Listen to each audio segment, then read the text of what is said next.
آپ کبھی کبھی مسائل کے جواب میں یہ کہتے ہیں کہ اگر آپ حنفی ہیں تو یوں مسئلہ ہے، اور حنبلی ہیں تو یوں ہے، اور شافعی ہیں تو یوں ہے، اس کی کیا وجہ؟ آپ کے ملک میں تو ہیں ہی حنفی، لہذا وہ تو حنفیوں کو مسئلہ بتائیں گے نا۔ ہم جس ملک میں الحمدللہ درس دے رہے ہیں اس میں شافعی بھی ہیں، حنبلی بھی ہیں، حنفی بھی ہیں، مالکی بھی ہیں۔ اگر ہم سب کو ان کے مسلک کے مطابق نہ بتائیں گے تو بددیانتی ہے۔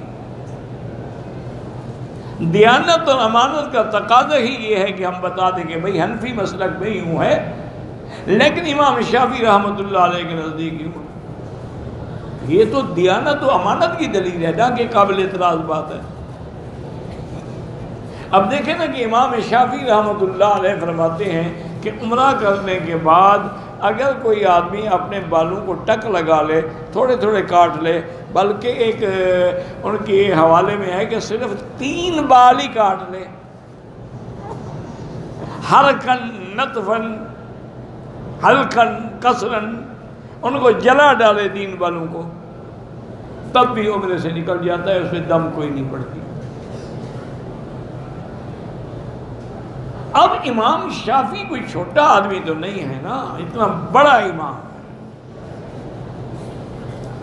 ان کی دلیل کیا ہے؟ وہ کہتے ہیں کہ قرآن میں ہے محلقین رؤوسکم ومقصرین، سر کے منڈانے والے اور بال کتروانے والے۔ تو اس نے کتروایا تو ہے نا، کتروانے والوں میں شامل ہو گیا۔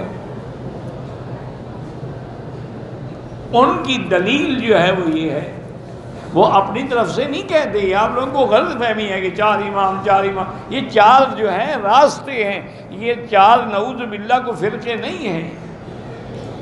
جیسے اب ایک آدمی باب ملک عبدالعزیز سے اندر آتا ہے، ایک باب ملک فہد سے اندر آتا ہے، ایک باب الحدیبیہ سے اندر تو سارے کعبے کی طرف رہے ہیں نا۔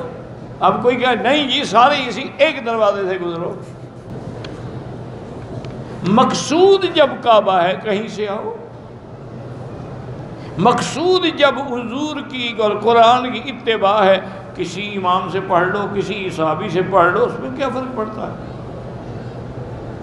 تو اب امام شافعی کی دلیل جو ہے وہ بھی قرآن ہے۔ وہ کہتے ہیں بھی قرآن میں لفظ ہے محلقین رؤوسکم ومقصرین لا تخافون، تو اس نے قصر تو کرا لی نا۔ امام ابو حنیفہ فرماتے ہیں کہ نہیں، جب تک کہ سارا سر نہ مڈوائے، یا اگر بال کٹوائے تو اتنا بال کٹوائے کہ 1/4 حصہ سارے سر کے بال کٹے۔ ان کی دلیل کیا ہے؟ وہ فرماتے ہیں کہ یہ قرآن حضور پہ اترا تھا، حضور پاک نے اس طرح پھروایا، ٹک لگوائے۔ تو سب سے زیادہ قرآن سمجھنے والے تو محمد مصطفیٰ ہیں۔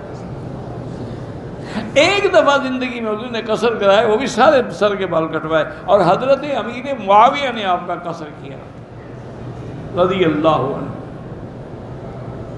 تو فرماتے ہیں اس سے بڑی دلیل کیا ہو سکتی ہے؟ ابھی جب حضور کا عمل موجود ہے تو اس لیے ہمیشہ یاد رکھیں کہ یہ تعصب ہوتا ہے بلا وجہ کا، کہ کسی امام کی تنقیص کی جائے یا توہین کی جائے۔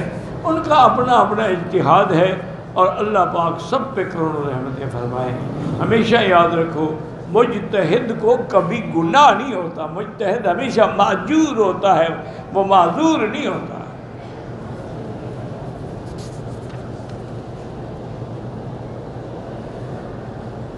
کہتے جی کہ اگر کسی نے اپنی سالی سے یعنی بیوی کی بہن سے زنا کیا، نکاح ٹوٹ جائے گا؟ نہیں جناب، دونوں کے فائدہ اٹھاؤ۔ نکاح نہ ٹوٹے تو پھر تو لگے رہو گے نا۔ اِنَّ لِلَّهِ وَإِنَّا إِلَيْهِ رَاجِعُونَ۔ سب سے بڑا گناہ یہ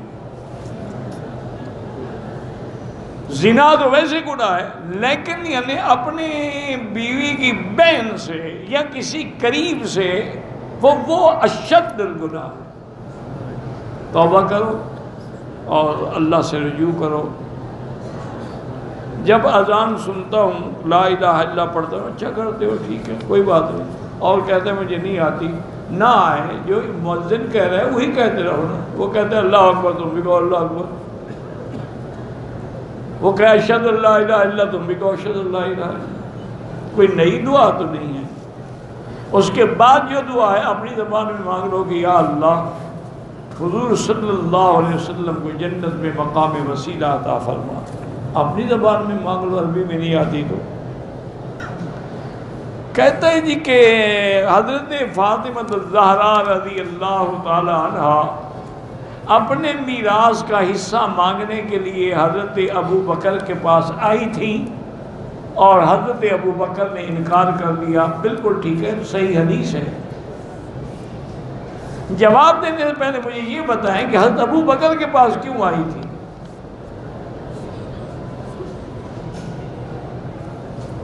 تمہیں سمجھ نہیں آئی شاید بات؟ بھائی حضرت ابو بکر کو خلیفہ مانا تو درخواست لے کے آئی نا۔ اگر وہ خلیفہ ہی نہ مانتی تو درخواست کیوں دیتی؟ پہلے تم خلیفہ تو مانو، اگلا جواب ہم بعد میں دیں گے۔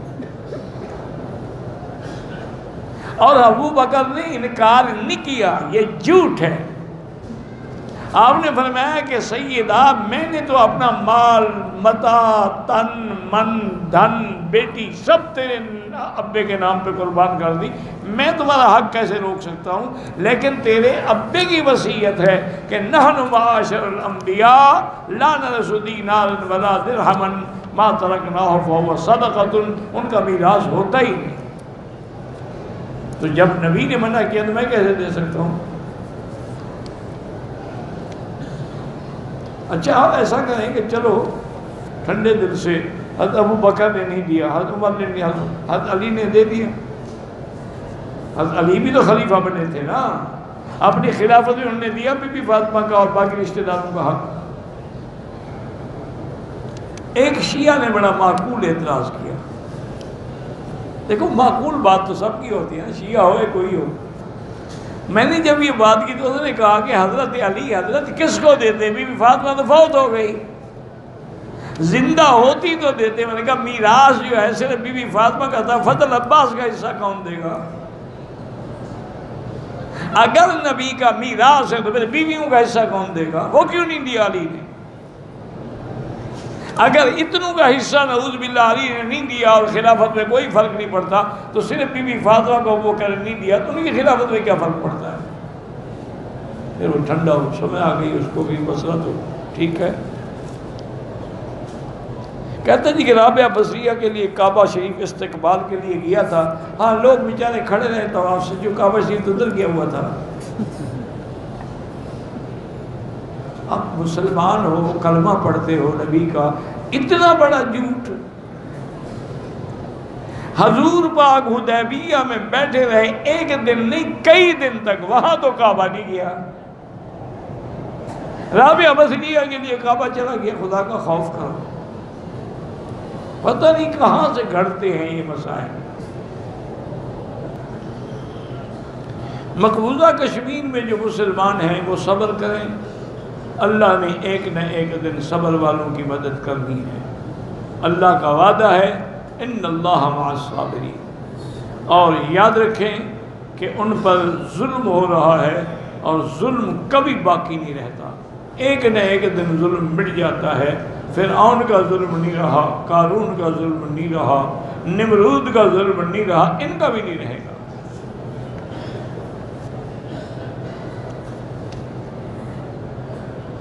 کہتے جی کہ یہاں تو جنازے میں طفل کہہ دیتے ہیں، ہمارے یہاں پاکستان میں تو لڑکیوں کی دعائیں الگ ہیں، وہ اس لیے ہیں کہ تمہیں آتا جو کچھ نہیں، اس لیے علماء نے وہ دعائیں لکھی ہیں تاکہ تم کو سمجھ آ جائے کہ یہ لڑکا ہے یا لڑکی ہے، ورنہ کوئی ضرورت نہیں ان دعاؤں کی۔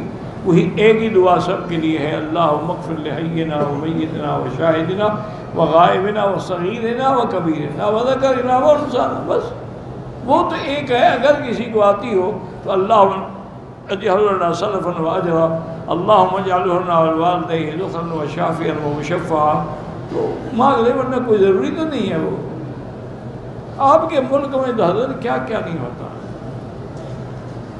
اللہ سے دعا مانگو، اللہ رحمت کرے۔ بد نظری سے بچاؤ کے لیے کوئی وظیفہ ہر نماز کے بعد لا حول ولا قوت الا باللہ العظیم پڑھ کے دعا کیا کریں۔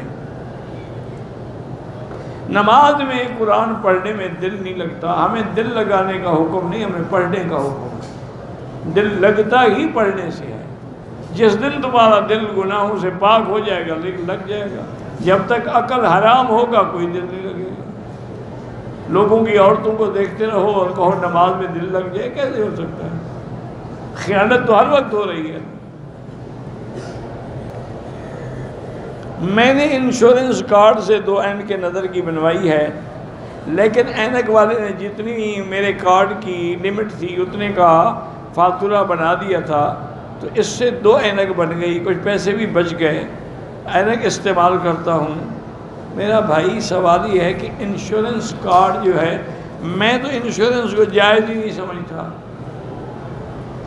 ایک ہے مجبوری، جیسے اب یہاں غریب لوگ ہیں مجبور ہیں کہ انشورنس کرائیں گاڑی کی، بندہ خدا نہ کرے ایکسیڈنٹ ہو جائے تو کون دیت ادا کرے گا؟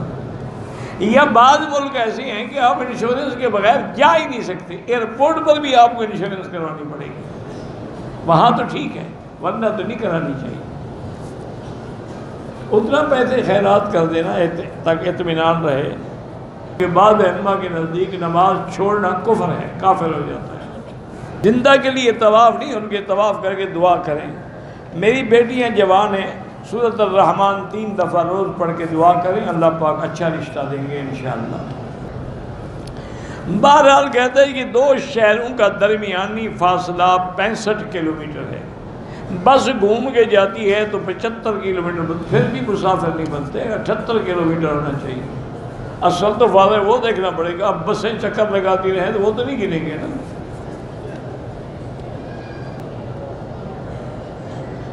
کسی کا واسطہ نہ دیں، دعا اللہ سے مانگیں اور درود شریف پڑھیں، حمد و ثنا کریں، پھر گڑ گڑا کے عاجزی کے ساتھ اگر رونا نہ آئے تو رونے والی شکل بنائیں۔ مقطوع اللحیہ کے پیچھے نماز نہ پڑھیں، داڑھی واجب ہے۔ منڈانے والا جو ہے گناہ کبیرہ کا مرتکب ہو کے فاسق و فاجر ہو جاتا ہے۔ مسائل میں اختلاف ہوتا ہے۔ اب امام ابو حنیفہ کے شاگرد ہیں امام ابو یوسف، امام محمد، وہ اپنے امام سے بھی اختلاف کر لیتے ہیں، اس میں کیا ہے؟ اختلاف جو ہے مسائل میں، اختلاف ہو، فرقہ بندی نہ ہو،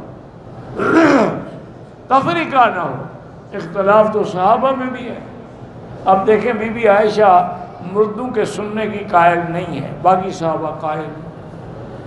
بی بی عائشہ حضور کی اللہ کی زیارت کی قائل نہیں ہے، باقی صحابہ قائل ہیں۔ تو یہ کیا ہے؟ اختلاف ہوتا ہے۔ اگر ایک عورت کو ایام حیض ہیں، وہ اندر نہیں آ سکتی، باہر میدان میں کسی دروازے کے سامنے بیٹھ کے کعبہ شریف کو دیکھ سکتی ہے۔ واللہ اعلم۔ ربنا تقبل منا انک انت السمیع العلیم وتب علینا انک انت التواب الرحیم۔ اللہم صلی علی سیدنا محمد وعلی آل سیدنا محمد کما صلیت علی ابراہیم وعلی آل ابراہیم فی العالمین انک حمید مجید۔ یا اللہ یا اللہ یا اللہ یا رحمان یا رحیم یا حی یا قیوم یا ذی الجلال والاکرام یا الہنا الہ کل شیء الہا واحدا لا الہ الا انت اللہم انت الميسر لكل عسیر وانت على كل شيء قدیر۔ اللہم یسر امورنا وامور اولادنا وامور بناتنا وامور اصحابنا وامور من اوصانا واستوصانا وامور المسلمین برحمتک یا ارحم الراحمین۔ یا اللہ بیماروں کو شفا عطا فرما، یا اللہ بیماروں کو شفا عطا فرما، یا اللہ ہماری ظاہری باطنی روحانی جسمانی بیماریاں دور فرما، یا اللہ بے حیاؤں کو حیا عطا فرما، بے اولادوں کو اولاد صالح عطا فرما، بے روزگاروں کو روزگار عطا فرما، قرض داروں کے قرض عطا فرما، یا اللہ جن کے رزق میں تنگی ہے ان کے رزق میں وسعت اور برکتیں عطا فرما۔ یا الہ العالمین مسلمان جس ملک میں ہیں، فلسطین میں ہیں، عرب میں ہیں، شام میں ہیں، عرب میں ہیں، عجم میں ہیں، افغان میں ہیں، ان کی جان مال آبرو عزت کی حفاظت فرما۔ یا اللہ پوری دنیا میں جتنی مساجد ہیں، مدارس ہیں، دین کے ادارے ہیں، دین کی جماعتیں ہیں، دین کے افراد ہیں، ان کی قدم قدم پہ حفاظت فرما یا اللہ۔ حرمین شریفین کو قیامت تک ہر فتنے سے محفوظ فرما یا اللہ۔ پاکستان کی حفاظت فرما۔ ربنا لا تزغ قلوبنا بعد إذ هديتنا وهب لنا من لدنك رحمة إنك أنت الوهاب۔ ربنا لا تؤاخذنا إن نسينا أو أخطأنا ربنا ولا تحمل علينا إصرا كما حملته على الذين من قبلنا ربنا ولا تحملنا ما لا طاقة لنا به واعف عنا واغفر لنا وارحمنا أنت مولانا فانصرنا على القوم الكافرين۔ وصلى الله تعالى على خير خلقه سيدنا محمد وعلى آله وصحبه أجمعين۔ اللهم صل على سيدنا محمد وعلى آل سيدنا محمد وبارك وسلم۔